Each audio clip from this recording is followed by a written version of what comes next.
গাজায় শান্তি পরিকল্পনার প্রথম ধাপ চূড়ান্ত করেছে হামাস ইসরায়েল। এরপরই গাজা সীমান্তে থাকা ইসরায়েলি ট্যাঙ্কগুলোকে ট্রাকে ওঠানোর ভিডিও প্রকাশ করেছে বার্তা সংস্থা রয়টার্স। গণমাধ্যমটি বলছে, যুদ্ধবিরতিতে সম্মত হওয়ার ঘোষণার কিছুক্ষণ পরই ইসরায়েলি বাহিনীর তৎপরতা জোরালো হয়েছে।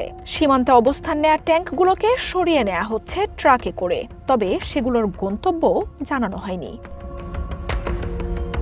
2 বছর যুদ্ধের পর ট্রাম্পের শান্তি পরিকল্পনায় সম্মতির ঘোষণা এসেছে। প্রথম দফায় গাজায় হামলা বন্ধ করবে ইসরায়েলি বাহিনী। উপত্যকাটির অভ্যন্তরে নির্ধারিত সীমান্তে সরে যাবে ইসরায়েলি সেনারা। বিনিময়ে জীবিত ও মৃত ইসরায়েলি জিম্মিদের মুক্তি দেবে হামাস। ইসরায়েলের কারাগার থেকে ফেরত পাঠানো হবে বেশ কয়েকজন ফিলিস্তিনি বন্দীকে। ইসরায়েলের নিরাপত্তা সভায় ভোটের 24 ঘণ্টার মধ্যেই কার্যকর হবে অস্ত্রবিরতি। 72 ঘণ্টার মধ্যে ইসরায়েলি জিম্মিদের হস্তান্তর করবে হামাস। সেই লক্ষ্যে জিম্মিদের একসাথে জড়ো করতে শুরু করেছে প্রতিরোধ দলটি। তবে শেষ মুহূর্তেও অস্ত্রবিরতিকে প্রভাবিত করার চেষ্টা করছেন ইসরায়েলি প্রধানমন্ত্রী বেঞ্জামিন নেতানিয়াহু। হামাসের দাবি করা ফিলিস্তিনি নেতা মারওয়ান বারঘুতিকে মুক্তি দিতে অস্বীকৃতি জানাচ্ছে দেশটি। তবে বন্দি বিনিময় নিয়ে এখনও আলোচনা চলছে বলে জানিয়েছে হামাস।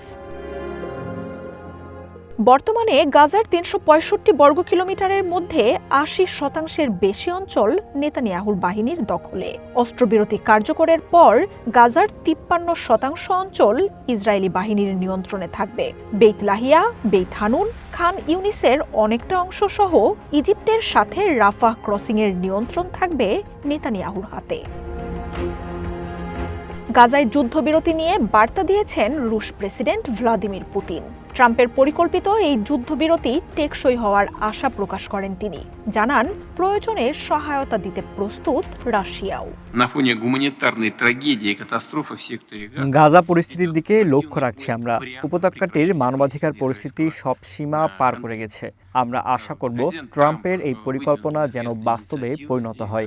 রাশিয়া সবসময় বলে এসেছে, মধ্যপ্রাচ্যে শান্তি প্রতিষ্ঠার স্থায়ী সমাধান শুধু রাজনৈতিক ও কূটনৈতিক উপায়ে আনা সম্ভব। শান্তি পরিকল্পনার প্রথম ধাপে অস্ত্রবিরতি কার্যকর হলেও তার স্থায়িত্ব নিয়ে অবশ্য সংশয় রয়ে গেছে। মানবাধিকার সংস্থাগুলো উপত্যকাটির ত্রাণ ও চিকিৎসা পরিস্থিতি নিয়ে উদ্বেগ জানাচ্ছে। অস্ত্রবিরতির ঘোষণার পরও গাজায় বিমান হামলা অব্যাহত রয়েছে। মার্জিয়া উপমা, ওয়ান ইন্টারন্যাশনাল ডেস্ক।